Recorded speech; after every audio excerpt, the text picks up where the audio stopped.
Welcome to the Ducks Unlimited podcast, the only podcast about all things waterfowl.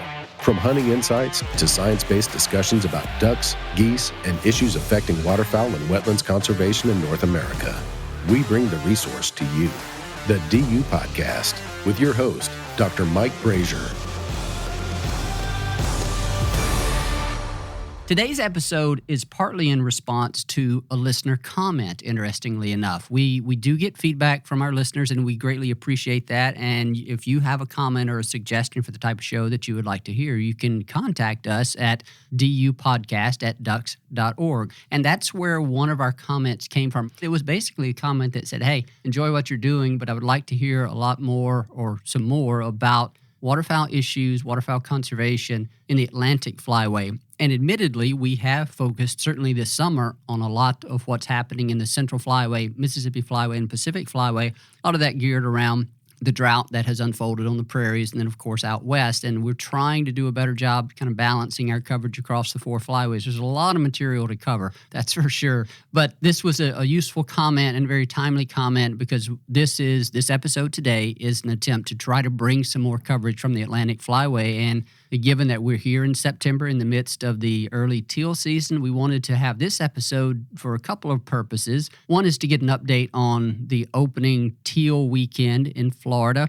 but also use this as just an opportunity to introduce our listeners to some of the important waterfowl habitats in the state of Florida and just kind of get people thinking about some of these areas that we've not really covered yet. So joining me today to help with all of those things is Mark McBride with the Florida Fish and Wildlife Conservation Commission. Mark, welcome to the podcast, and thanks for joining us. Thanks, Mike. Glad to be here to talk about Florida. Kind of flies under the radar. We actually do have some tremendous duck hunting, variety of species, certainly species you can't shoot about anywhere else. So, yeah, this is great. Thanks for having me. Let's start off with you introducing yourself to the audience. What position do you hold for the commission, and a little about your, I guess, personal background as well. Okay, yeah. So I'm the assistant coordinator for the Waterfowl and Small Game Management Program here in Florida. The bulk of our work, obviously, is with ducks and other migratory game birds, but we do some small game work, squirrels, rabbits, things like that. We also have a quail biologist in our program who's responsible for all the quail, technical assistance for management statewide. And he works out of Tall Timbers, which is a pretty famous quail management plantation in North Florida. How I ended up in Florida, I mostly grew up in Ohio, but both of my parents are from North Florida. So as a kid, we would travel down to Florida basically every Christmas. So I grew up hunting in Florida with my dad and uncles and his friends from growing up, and just fell in love with it as a kid and always wanted to work down here. And so I went to college in Ohio at the University of Dayton, got my undergrad there. Ended up at the University of Maryland to do my master's. Did my master's on sea ducks, actually. And about the same time that I was graduating, this position came open down here in Florida. And, I always wanted to make it back. I just loved the inshore flats fishing, pretty good duck hunting. I think we rival Louisiana as the sportsman's paradise. There's something to do year round. So I applied for that position and was fortunate enough to get it. So I've been in Florida now for a little over 7 years, working in the program, working with ducks and all the habitat issues that we have in Florida. Yeah, Florida is another one of those states where you can do the true cast and blast during duck season. Of course, there's all different versions of the cast and blast as we see nowadays, but the classic that we tended to think about, you associate with Louisiana, but then also Florida can hold its own, as you said, in that regard. That's right. Some of the other coastal states might chime in as well and say, hey, don't forget about us. And so Yeah. That's right. We'll share the love there. So you are right in that Florida, at the outset, you talked about how Florida does fly under the radar a little bit in terms of its importance for waterfowl populations, waterfowl hunters, and Ducks Unlimited is increasing some of the work that we are doing there. We have a biologist there in Florida now, a regional biologist who's helping us with some of our conservation actions, and there's several notable examples of very large conservation projects that have occurred here and that will occur in the future in Florida. So we're pretty excited about the partnerships that we're developing there. And so, yeah, this is actually timely in a number of respects, but Florida is no stranger to waterfowl hunting. I actually pulled a few statistics here prior to this recording. And when you look over the past, 15 or so years, I think it's when I got these numbers, Florida supports about, on average, 13,000 duck hunters each year. They harvest about 185,000 ducks each year. And then if you do the math on that, that means the average annual harvest per duck hunter is somewhere in the neighborhood of 10 to 15 ducks, per hunter per year. So not too shabby. And then when you look at the composition of that harvest is where it gets pretty interesting. And I'm sure you're going to talk about this a little bit more. But at the top, and I suspect this is going to vary geographically within the state, you're looking at ringneck ducks and blue-winged teal kind of being up there at the top based on the harvest statistics that I was looking at. Then you also have green-winged teal, lesser scaup, wood ducks that kind of fall in line in that 3, 4, 5 ranking range. The other thing, Mark, that I found interesting is you look at the composition farther down the list, and you have a fair number of black-bellied whistling ducks that are harvested every year, fulvous whistling ducks that are harvested, sea ducks that are harvested as well. So there is a great diversity of waterfowl that do come to the state of Florida, maybe not in gigantic numbers the way we see in some other locations, but it definitely gives you a lot to choose from. So anything like does that match with the way you think about and talk about waterfowl habitats, waterfowl hunting opportunities in Florida? Yeah, absolutely. There's no doubt ringnecks and blue-winged teal are our mainstays, and most places in Florida that's what you're going to find. But there are some other kind of special wetlands that I'm sure I'll talk about here at some point that just have tremendous diversity. And these are managed hunts where we've got check stations, so we've got pretty good data on them. And some of these hunts, across the entire season, one of these venues might average 5 ducks per hunter per day. Widgeon, pintails, gadwall, fulvous whistling ducks, blackbellies, ringnecks, it just pretty much every species you can imagine get harvested at those sites. And to me, that was moving down here. That was the biggest shocker. I didn't realize that there were some places where that diversity is just here year round, or here every year in the winter. So, Mark, I want to talk here pretty soon about an update from the early teal season. But before we do that, and it kind of goes in line with what you were just talking about there about some of the areas that that you have where you find great interest in waterfowl hunting. Florida is probably one of those states where people don't have a great vision for where the waterfowl habitats are. What are those wetland types that support waterfowl? So at a pretty high level, and we can kind of come back to this in a little more detail later on, but just to orient people before we start talking about an early season teal update, give people a 10,000-foot view of the important waterfowl habitats in Florida. Okay, yeah, I think I'll start from the north part of the state and kind of work south real quick. So, ecology-wise, North Florida is very different from peninsular Florida. So North Florida is mostly forested wetlands, deeper water floating, leaved marsh, a lot of water lily and spatterdock. And those areas mostly support wood ducks and ringnecks. There's not a ton of diversity up there. You will see other species, but for the most part, it's wood ducks and ringnecks. Then you start moving into peninsular Florida and you get quite a different variety of wetlands. The big ones, St. Johns River, it's one of the few rivers that flows north. And so my office starts in the headwaters of the St. Johns River, and it flows north from here. And when we've had a lot of summer rains, maybe a tropical system come through, that whole floodplain will be, 2 to 3 inches deep, shallow flooded. There's a lot of ranchers that run cows in that floodplain, so they keep the emergent vegetation trimmed pretty low. They also provide a little disturbance, so there tends to be a lot of good seed-producing annual plants out there, and they'll get munched on or drop out in time for the ducks to show up. And that's a real famous system for all its teal. I mean, there's just thousands of teal out there in really big groups. It's hard to hunt because they move around a lot. In the middle part of the state, kind of central Florida, right in the middle of the peninsula, we've got our big basin lakes, the Kissimmee chain of lakes, down to Lake Okeechobee, real famous waterfowling areas.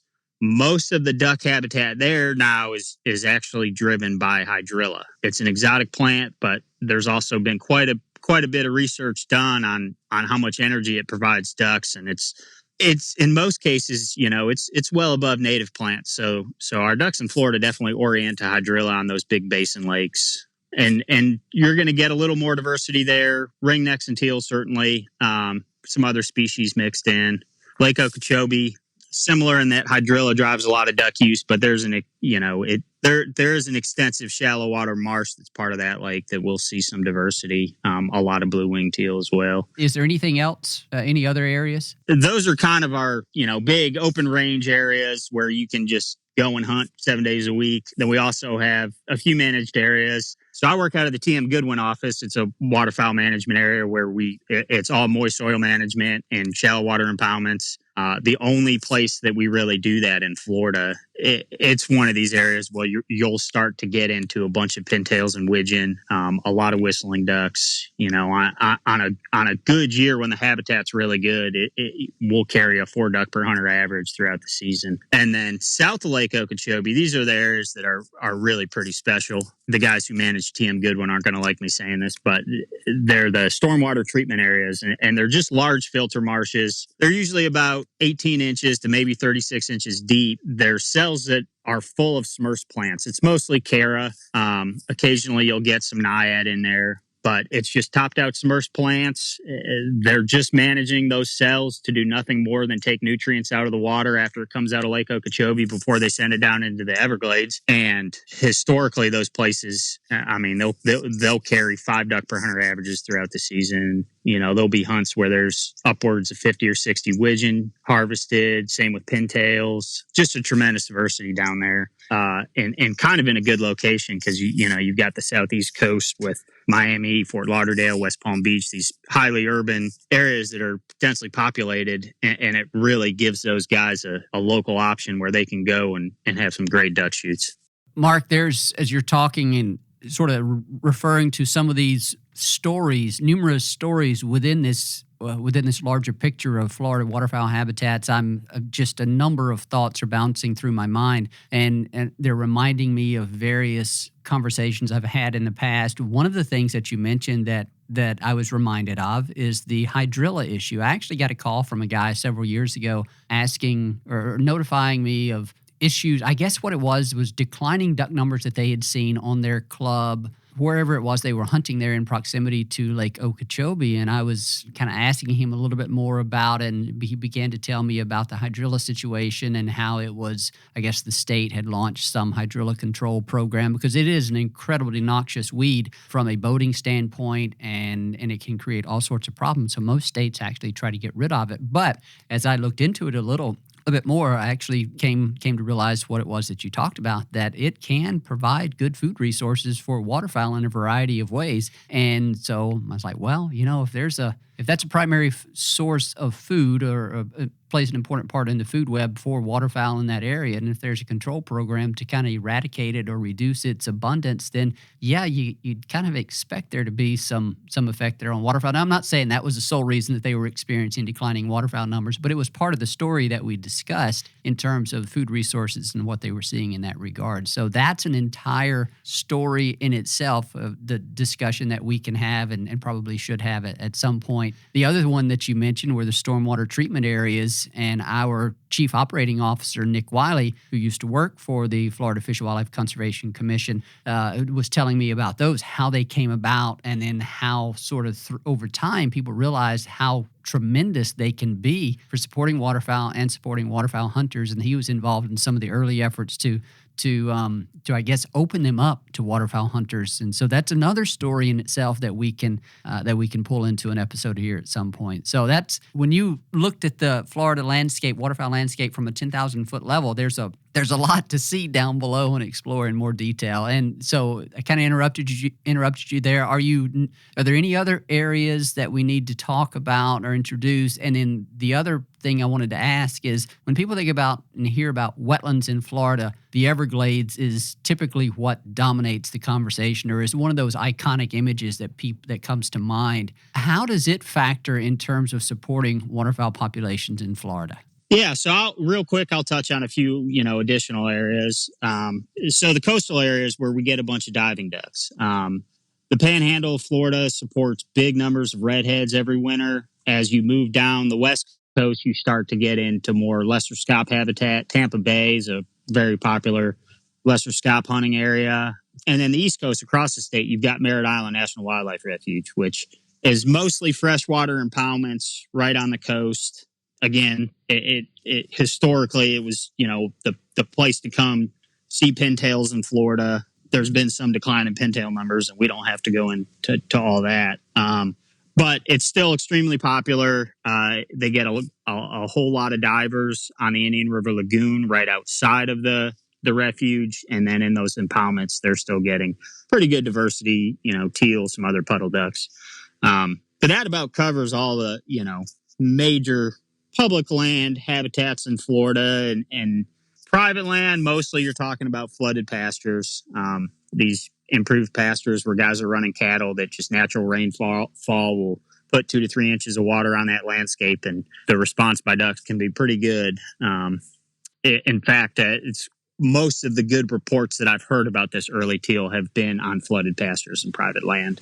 And then what about the Everglades? I mentioned it in terms of that being sort of the iconic image of Florida wetlands that people think of. How does it factor in terms of supporting waterfowl populations, or does it? It does. So the Everglades is mostly dominated by, it's a little darker water. It's dominated by fragrant water lily, some other emergent plants. So it's quality duck habitat, but I wouldn't say high quality duck habitat. Historically, there was a lot of ringnecks that would winter in the Everglades, and that's kind of what it was known for. It's ringneck shooting. I know you mentioned some of our harvest statistics earlier, and you probably noticed that ringnecks have declined almost 50% in the last 5 years in the amount that we've harvested. And so I know those guys in the Everglades are really feeling that. They're just not seeing the ringnecks that they used to. That habitat's pretty stable. It's still there. It still looks good. And I talk to a lot of duck hunters every year that are like, it's gorgeous out here. The ducks just aren't here. So it's important.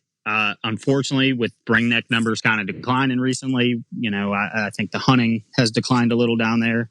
The amount of state resources and federal resources that go into that area, it should stay high quality habitat for a long time. One of the other areas, I think you began to reference this, that supports a number of ducks is some of the coastal bays there on, I think somewhere from Panama City to Cedar Key. I know that area in particular used to be part of the U.S. Fish and Wildlife Service's annual redhead survey that they conducted. I think they stopped conducting that survey in 2012, but if you look back at that data set, I think Florida, those bays that were surveyed in Florida, on average supported somewhere around 75 to 100,000 redheads at midwinter each year, and I think in some years you could see a higher number. You still get a fair number of redheads in some of those bays there along that portion of the state? Yeah, we do. Pressure's kind of increased on them quite a bit the last few years, but they're still there. That's actually what I grew up doing. My folks lived in Panama City, so we would visit their parents and siblings when I was a kid, and we'd often go out and hunt the bays around Panama City and have some good redhead shoots. They're still there, but there's a lot of folks hunting them now. The word's gotten out about them. We probably spent a bit more time on a 10,000 foot level overview of waterfowl habitats of Florida than I imagined we would. That's because there's a lot of interesting things to talk about there. So let's move on now real quickly to give an update on the opening season, the opening weekend of the early teal season. And as part of this discussion, I want you to talk about how this teal season is structured. It's different in Florida than it is in some of the states here in the Mississippi Flyway. Of course, there are different structures even within the Mississippi Flyway, but at least in Mississippi and I think Arkansas and Louisiana, the ones that I'm more familiar with here, given where I've lived recently, I think it's a teal only. But in Florida, you actually have, for the first part of the teal season, the option of harvesting a couple of wood ducks associated with that, I believe. So talk a little about teal season structure in Florida, and then what did you hear for this opening weekend here this past weekend? Yeah, so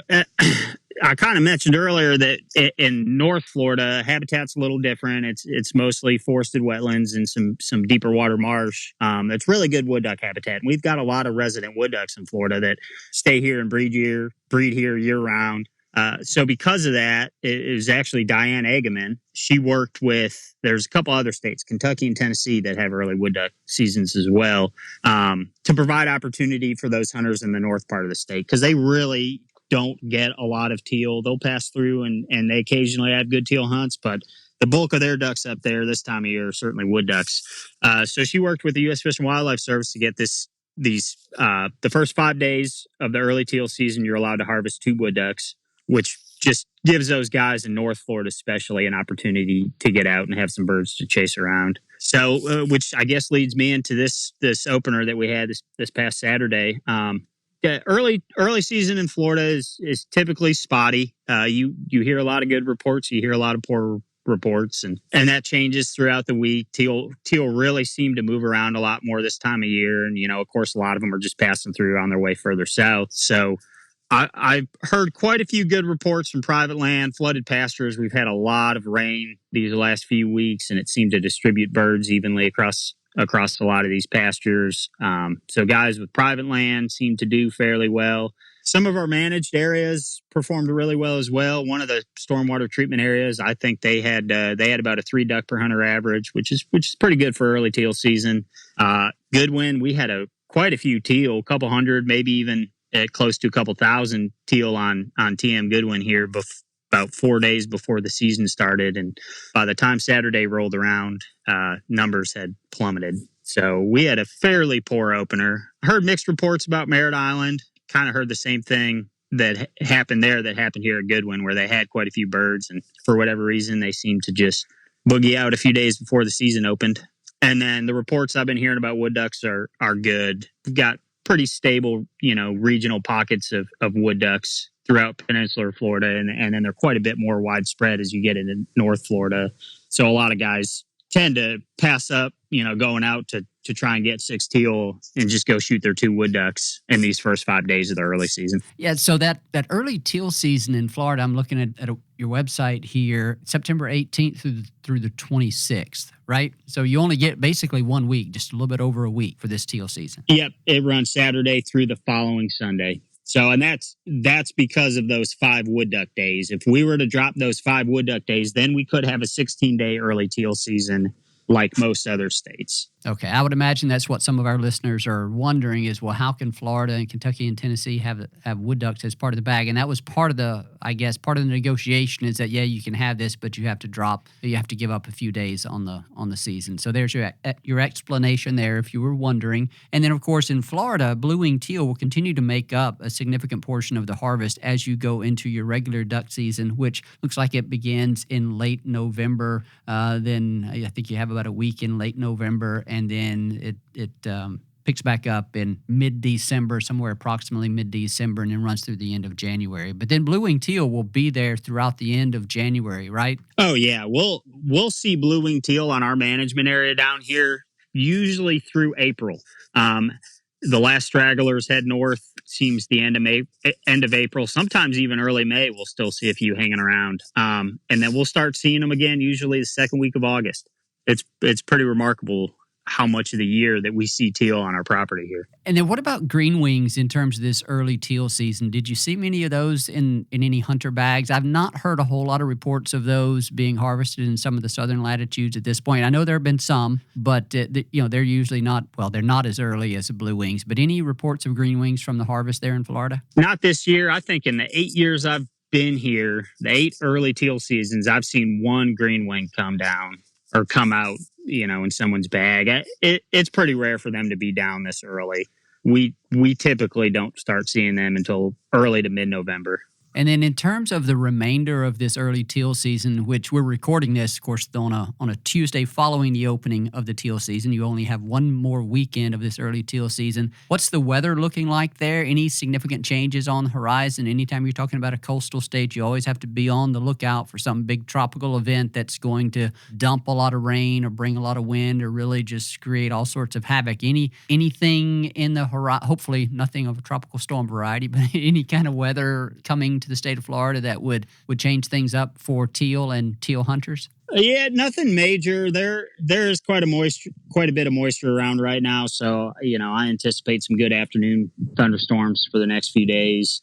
And And that alone, I mean, some of these storms will drop to 2 to 3 inches in an hour. It's not unusual at all. So it'll redistribute birds. I mean, early season, even more so than regular season, it seems like just scout. You got to stay on top of the birds because they're moving around a lot. But I know some decent weather is moving through up north, so hopefully that pushes more birds down. And yeah, well, Mark, we have covered quite a bit of terrain here, so to speak, and we're already at about the halfway mark or the 30-minute mark. And so I think probably what we'll do is, rather than go back and revisit in any more detail any of the specific wildlife areas or national wildlife refuges or any of the other areas where waterfowl or waterfowl habitats are managed, I think we'll go ahead and wrap this one up, and we'll save that other discussion for a bit later on, where we can come back and talk about some of the work that your agency does and some of the hunt areas and hunt programs that you have in place. And so that'll give us a reason to connect back with you later on in the season. Does that sound like a good plan? Yeah, that sounds great. And I would love to have a discussion about hydrilla and kind of some of the habitat management that we do, because that's really where I focus a lot of my efforts. And there's a lot of misconceptions out there and a lot of misunderstandings about, what's actually going on with some of these lakes and some of the duck habitat. So I think that would be a really good discussion, and I know it's one that a lot of duck hunters want to hear and be engaged with. So I would love to get the opportunity to do that. Well, we will make that happen later this year, Mark. I appreciate your time, and good luck to you and to the rest of the hunters here in this early teal season. You have a few more days remaining, and so hope you're able to get out there and take advantage of a beautiful time of year. And when we start to get some of those first waves of ducks coming down, and they remind us all of what lies ahead here as we get into October, November, and December, and then I guess into January as well. So, Mark, thank you so much. Thank you to your organization for giving you the time to join us here, and yeah, thanks for all you do for waterfowl in the state of Florida. Thanks, Mike. I really appreciate it. This is what I love talking about, so I'd be happy to come on anytime and talk about habitat. Special thanks to our guest on today's episode, Mark McBride with Florida Fish and Wildlife Conservation Commission. We appreciate his time and expertise on waterfowl habitats in Florida. We also thank our producer, Chris Isaac, who does a great job with the podcast and getting them out to you. And to you, the listener, we thank you for joining us, for sharing your insight, sharing your comment, and we thank you for your support, passion, and commitment of wetlands and waterfowl conservation. Thank you for listening to this episode of the DU Podcast. Be sure to rate, review, and subscribe to the show. And visit www.ducks.org/DU Podcast for resources based on today's topics, as well as access to more episodes. Opinions expressed by guests do not necessarily reflect those of Ducks Unlimited. Until next time, stay tuned to the ducks.